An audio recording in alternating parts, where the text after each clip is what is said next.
semangatnya terang.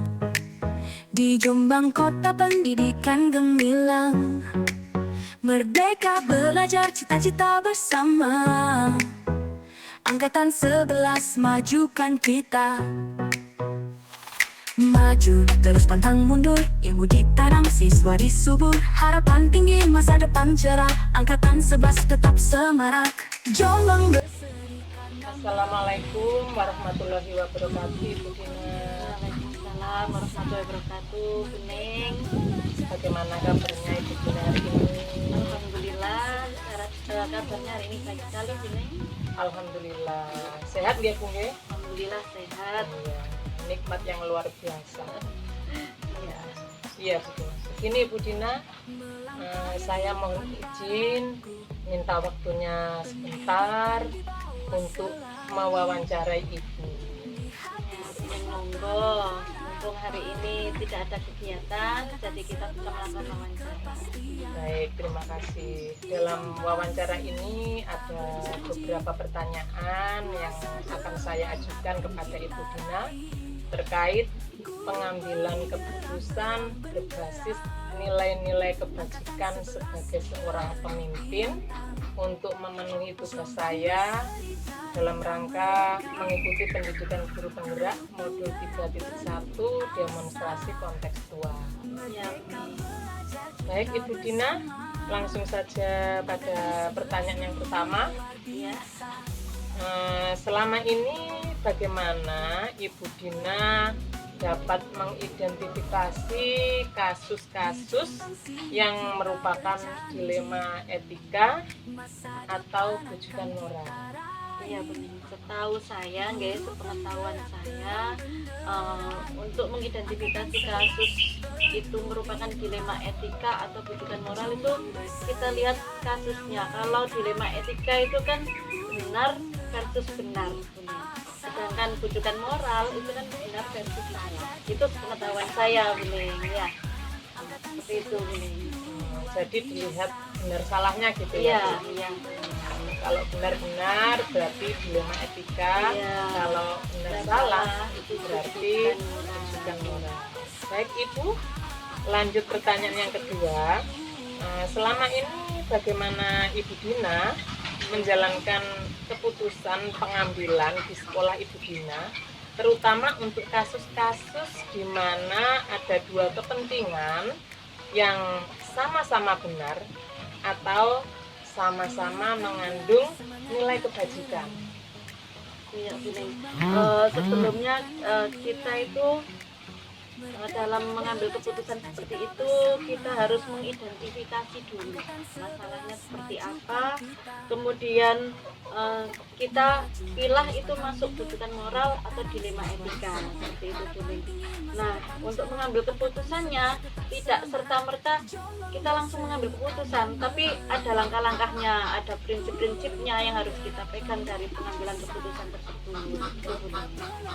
Luar biasa sekali jawabannya Ibu Dina ini. Berarti pertama harus mengidentifikasi masalahnya, begitu ya Bu. Ya. Kemudian itu masuk bujukan moral atau dilema etika, dan selanjutnya ada beberapa hal dalam mengambil keputusan itu ya Bu ya. Ada Ya, tahapan-tahapannya. Bu Dina kan sudah mengikuti pendidikan guru penggerak, tentunya tahu bagaimana prosesnya, begitu ya Ibu. Ya, prosesnya itu sangat panjang, Bening. Ada 3 prinsip dan 9 langkah itu. Iya. Luar biasa sekali. Baik, lanjut pertanyaan yang ketiga Ibu Dina. Langkah-langkah atau prosedur seperti apa yang biasa Ibu Dina lakukan selama ini? Ya, Bening. Yang pertama yang saya lakukan yaitu dengan mengidentifikasi permasalahan yang ada, kemudian saya mengenali nilai apa yang bertentangan dalam situasi tersebut. Kemudian saya menentukan siapa yang terlibat, dan dalam hal ini saya melibatkan guru untuk mengumpulkan fakta-fakta tersebut, Bening. Kemudian saya akan melakukan pengujian benar atau salahnya. Nah, setelah itu juga melaksanakan 3 prinsip resolusi. yaitu mencari kemungkinan penyelesaian atau opsi trilema. Selanjutnya saya akan membuat keputusan kemudian merefleksikannya. Gitu. Waduh, jawaban yang sangat luar biasa ini Bu Dina. Saya mendapat wawasan dari Ibu Dina ini terkait dalam mengambil keputusan, langkah-langkahnya. Baik Ibu Dina, pertanyaan berikutnya yang keempat, hal-hal apa saja yang selama ini Ibu Dina anggap efektif dalam pengambilan keputusan pada kasus dilema etika? Iya, Bu Ning.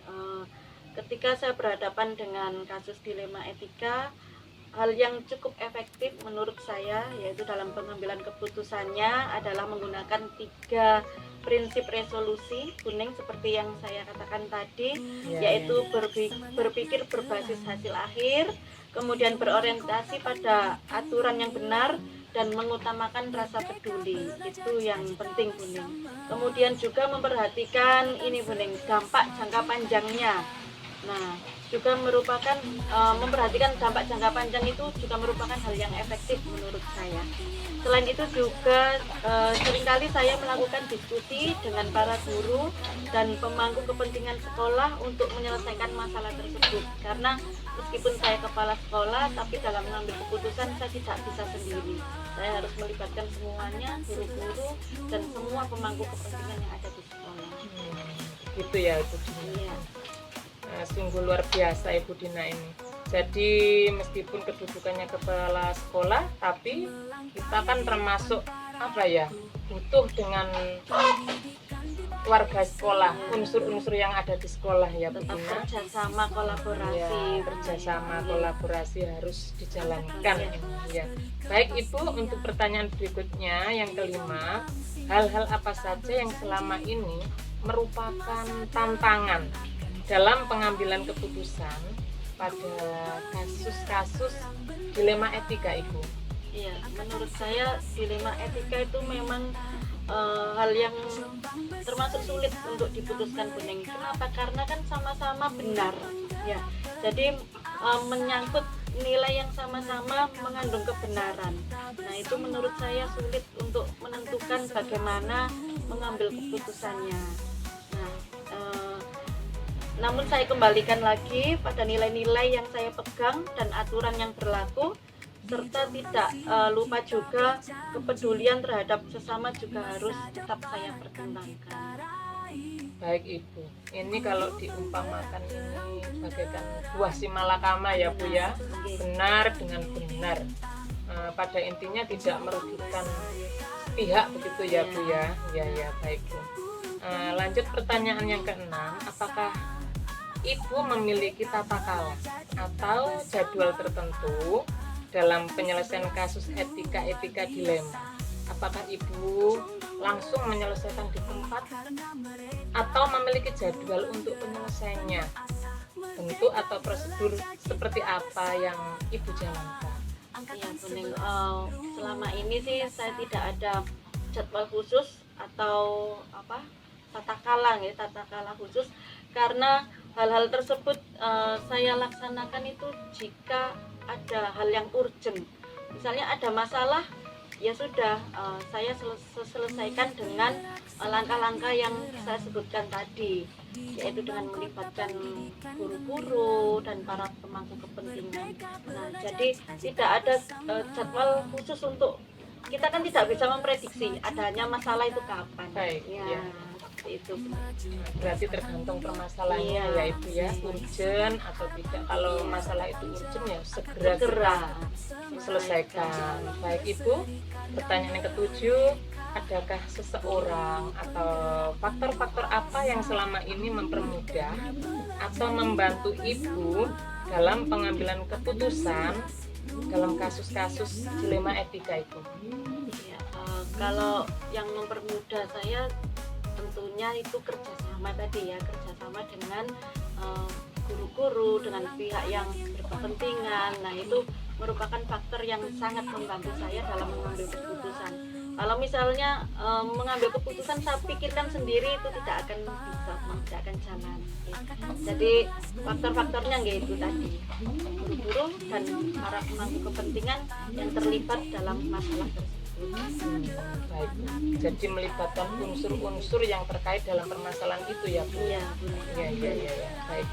Pertanyaan yang terakhir Ibu, dari semua hal yang telah disampaikan, pembelajaran apa yang dapat Ibu petik dari pengalaman Ibu mengambil keputusan dilema etika itu? Ya, nilai-nilai kebajikan dalam diri, prinsip pengambilan keputusan itu, serta paradigma berpikir dan langkah-langkah pengambilan keputusan itu merupakan dasar pengambilan keputusan yang bertanggung jawab. Jadi dalam mengambil keputusan kita harus benar-benar merujuk dari nilai-nilai kebajikan dalam diri tersebut. Jadi memperhatikan nilai-nilai kebajikan dalam diri, kemudian prinsip-prinsipnya juga, paradigma berpikir dan langkah-langkah pengambilan keputusan yang ada 9 langkah itu ya Ibu ya. Ya baik. Dan ada satu lagi Bu Neng, Iya, yaitu kerjasama dan kolaborasi semua pihak. Itu juga sangat penting. Iya. Jadi kolaborasi tetap dipertimbangkan, tetap dijalankan supaya kita tidak memikir sendiri ya. Iya, tetap solid intinya. Ya biar kompak itu. Iya. Baik Ibu Dina, semua pertanyaan saya sudah Bu Dina jawab dengan baik sekali, bahkan bagi saya luar biasa sekali. Iya, saya mendapat wawasan tentunya, pengalaman dari Ibu, ini ilmu yang baru bagi saya ini Ibu Dina. Saya hanya sharing Bu Neng. Iya, saya mengucapkan terima kasih atas waktunya dan mohon maaf sudah mengganggu waktu Ibu. Ya, doa saya untuk Ibu Dina, semoga Ibu Dina sukses selalu. Dan bisa menerapkan apa yang Ibu sampaikan tadi dalam pengambilan keputusan. Saya juga terima kasih, sama-sama Ibu Dina. Baik, cukup sekian Ibu Dina wawancara hari ini. Wassalamualaikum warahmatullahi wabarakatuh. Waalaikumsalam warahmatullahi wabarakatuh. Angkatan 11 luar biasa.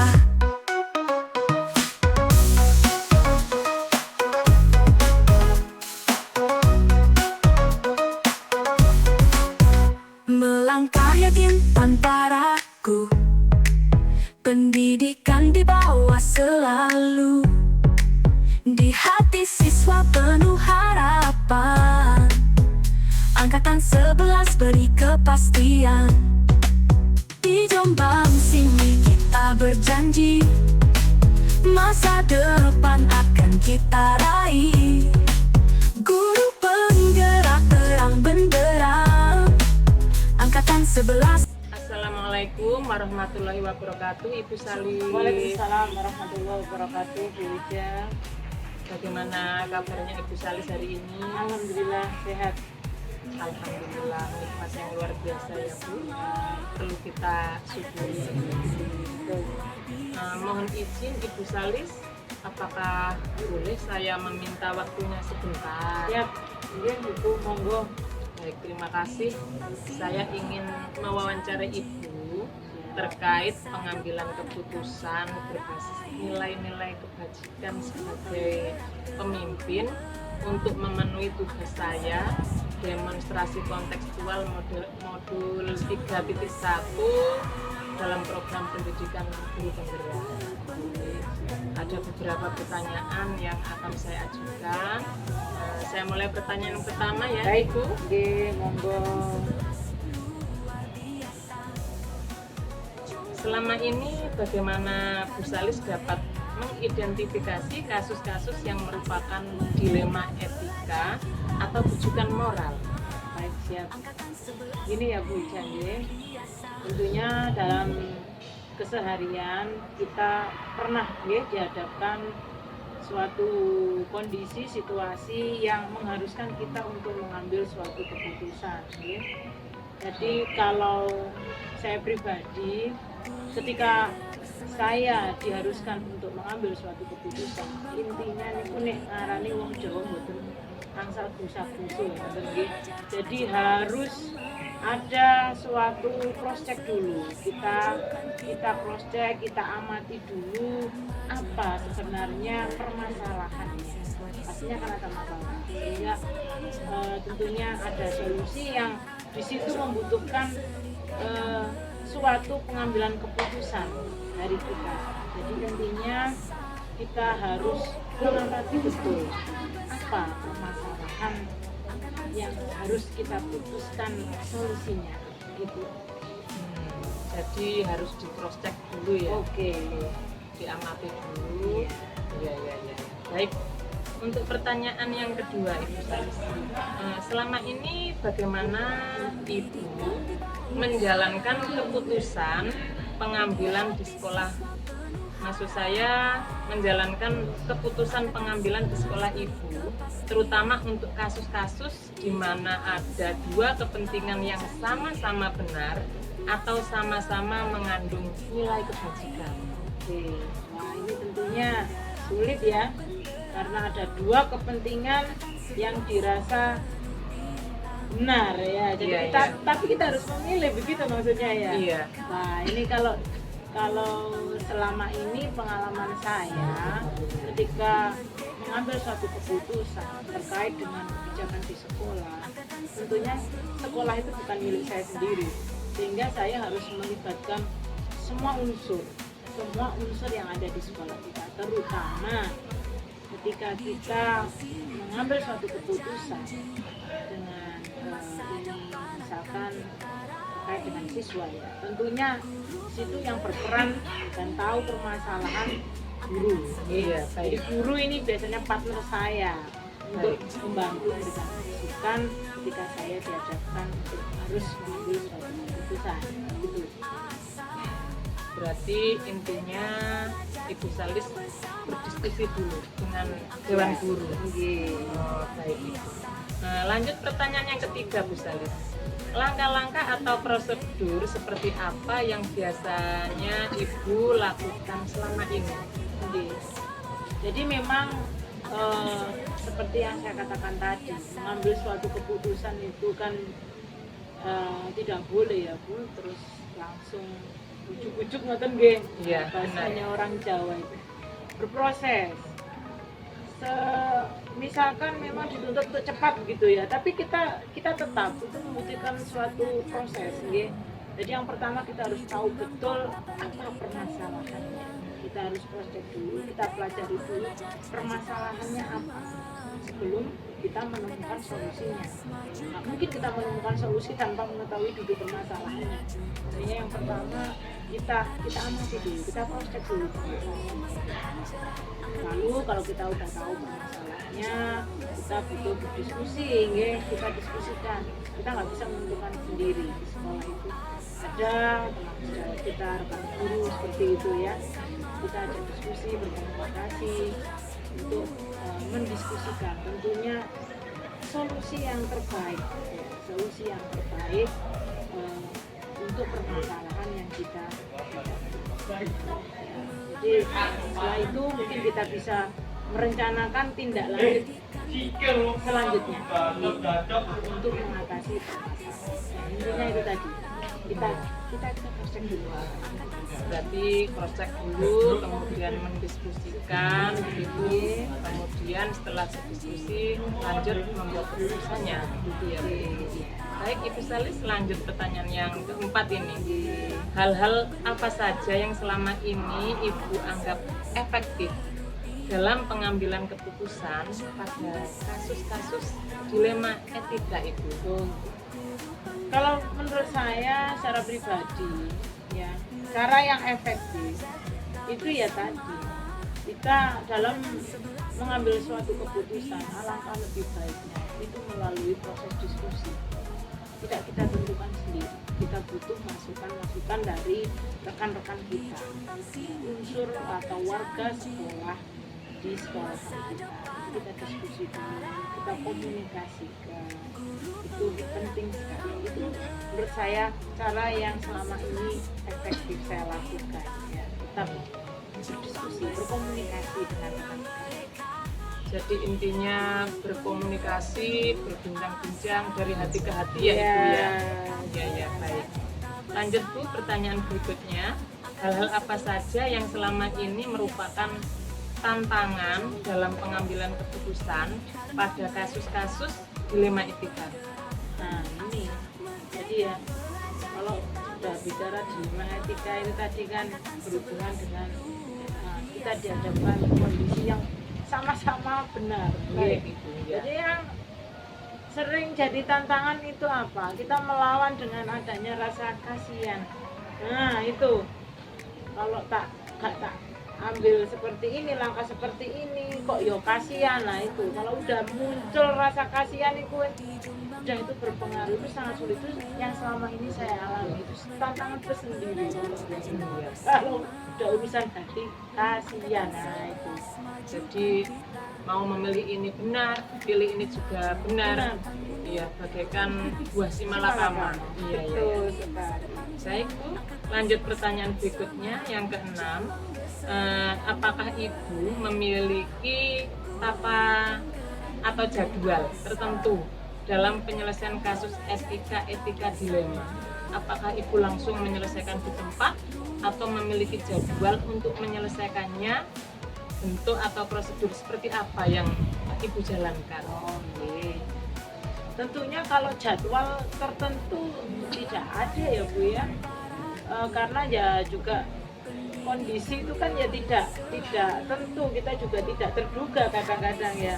Jadi tergantung seberapa mendesak dan seberapa besarnya pengaruh pada lembaga permasalahan itu. Jika memang membutuhkan waktu untuk segera diselesaikan, ya harus kita ambil keputusan sesegera mungkin. Tapi memang kalau ada perlu tindak lanjut dengan rekan yang lain dan masih ada waktu, ya kita alokasikan waktu. Tapi ketika memang ada kalanya kita butuh cepat, ya kita usahakan secepat mungkin kita atasi sehingga nanti permasalahan itu tidak berlarut. Gitu ya. Baik, Ibu, lanjut pertanyaan ke-7. Adakah seseorang atau faktor-faktor yang selama ini mempermudah atau membantu Ibu dalam pengambilan keputusan untuk kasus-kasus dilema etika? Jadi selama ini teman-teman saya di kepala sekolah, di sekolah saya cenderung ini masih sering melibatkan rekan guru ya dalam pengambilan suatu keputusan terkait dengan kebijakan-kebijakan di sekolah. Tapi Bu Mija tidak menutup kemungkinan kita itu juga membutuhkan komunikasi dengan unsur sekolah yang lain. Penjaga sekolah mungkin juga, siswa itu sendiri mungkin juga, wali murid bisa jadi begitu. Jadi tidak hanya guru kalau menurut saya. Berarti semua unsur yang terkait di dalamnya ya Ibu ya. Tinggal kita lihat konteks permasalahannya, siapa yang terkait di situ begitu. Ya, baik Bu. Lanjut pertanyaan yang ke-8 Ibu. Dari semua hal yang telah disampaikan, pembelajaran apa yang dapat Ibu petik dari pengalaman Ibu mengambil keputusan dilema etika itu? Jadi pelajaran yang bisa saya ambil di sini intinya sebenarnya semua persoalan itu bisa dicari jalan keluar. Kita bisa memecahkan. Nah, dengan mengacu pada aturan yang berlaku dan mengetahui seberapa berdampak baik buruknya untuk lembaga kita. Dan satu lagi, menurut pengalaman saya selama ini, komunikasi, transparansi dengan semua unsur di sekolah kita itu sangat penting. Karena ketika kita tidak berkomunikasi, bahaya bisa salah paham, bisa bermasalah. Intinya komunikasi itu sangat begitu. Jadi pertama mencari jalan keluarnya itu diskusi bersama intinya ya Bu, dengan mengacu pada aturan yang berlaku, kemudian mempertimbangkan dampak baik buruknya. Paling tidak diambil yang paling minimal dulu ya. Baik Ibu Salis, semua pertanyaan yang saya ajukan sudah Ibu jawab dengan baik. Saya mengucapkan terima kasih waktunya dan mohon maaf sudah mengganggu waktunya Ibu. Dan ya, semua jawaban Ibu sudah saya rangkum, dan doa saya untuk Ibu Salis, semoga Ibu Salis sukses selalu. Amin, terima kasih. Begitu juga dengan Bu Ija, semoga program JGP-nya segera dapat diselesaikan lancar, lurus dengan hasil yang maksimal. Amin, terima kasih. Baik Ibu Salis, saya akhiri cukup sekian. Ya, Wassalamualaikum warahmatullahi wabarakatuh. Waalaikumsalam warahmatullahi wabarakatuh. Biasa Jombang berseri karena mereka guru penggerak penuh asa. Merdeka belajar kita bersama, Angkatan 11 luar biasa.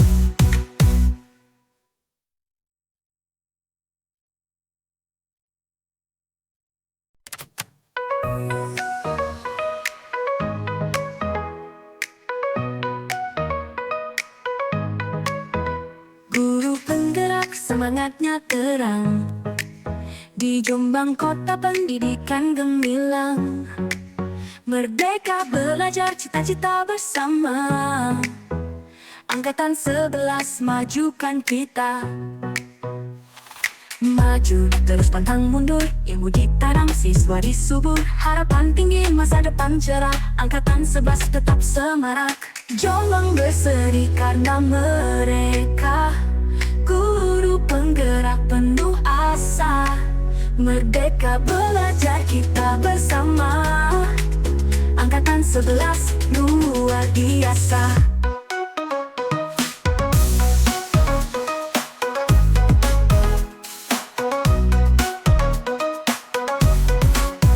Melangkah yakin tanpa ragu, pendidikan di bawah selalu.